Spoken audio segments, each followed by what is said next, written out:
En el segundo episodio de Básicos de la Cocina Vegana, hagamos 3 vinagretas para que llenes de sabor tus ensaladas y tus bowls. Así que en un frasco agrega 3 cucharas de pasta de sésamo tahini o también podrías utilizar mantequilla de maní. Uno de los grandes beneficios del tahini es que tiene una buena cantidad de calcio, hierro, magnesio y además de esto puede ayudar a reducir el colesterol. Una cuchara de aceite de oliva extra virgen, un cuarto de cucharita de sal, opcionalmente la ralladura de medio limón, pimienta a gusto, 3 cucharas de jugo de limón incluida la pulpa ya que esta también aporta sabor y una cucharita de pasta de dátil o miel de maple. También puedes hacer otra versión reemplazando el jugo de limón por vinagre de arroz y rallando jengibre y va a quedar perfecto en los bowls con sabores asiáticos. Ahora mezcla todo muy bien y ten en la mano aproximadamente 3 cucharas de agua para aligerar la textura si es necesario. También agrega una cuchara de agua y vuelve a mezclar. Ya la textura está mucho más fluida. En este punto ya está lista para ser utilizada. Como ves, es súper cremosa.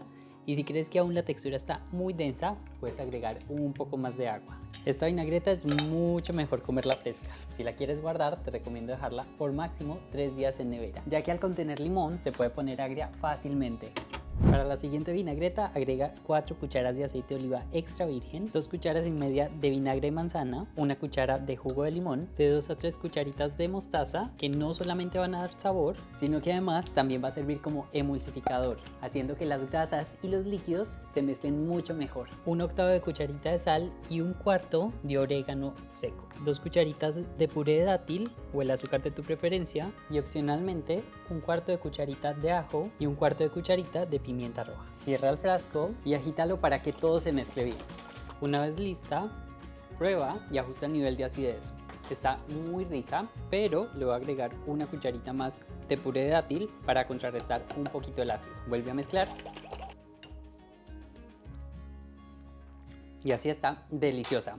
Así que la voy a cerrar y la voy a llevar a la nevera. Al igual que la anterior, te recomiendo que la dejes por máximo 3 días. Para la siguiente vinagreta, utiliza un procesador o una licuadora. Agrega una taza de frambuesas o fresas, 2 cucharas de vinagre, 1/4 de cucharita de sal, 2 cucharas de aceite de oliva virgen extra. Te recomiendo que utilices aceite de oliva virgen extra porque según las investigaciones es uno de los aceites con la mayor cantidad de antioxidantes que no solamente nos ayudan a combatir sustancias dañinas en el cuerpo, sino que además está siendo estudiado como un posible protector de nuestro cerebro en contra de enfermedades como el Parkinson y el Alzheimer.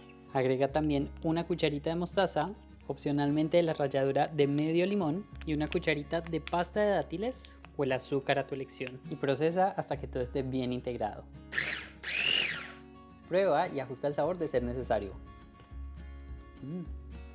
Está súper rica. Mi única recomendación es que omitas la sal. Creo que con la que tiene la mostaza es más que suficiente y quedaría mucho más equilibrada sin la sal. No está salada, pero creo que quedaría mucho mejor sin ella. Llévala a un frasco. Llévala a la nevera y consérvala de 3 a 4 días. Disfrútalas utilizando tus vegetales favoritos y agregando legumbres como garbanzos, lentejas crocantes o tofu al horno como te muestro en estos ejemplos. Son opciones que realmente dan ganas de comer. Y siempre recuerda tener en el plato un arco iris de colores para que tengas una cantidad gigante de antioxidantes, minerales y otros nutrientes. Nos vemos en el próximo episodio de Básicos de la Cocina Vegana.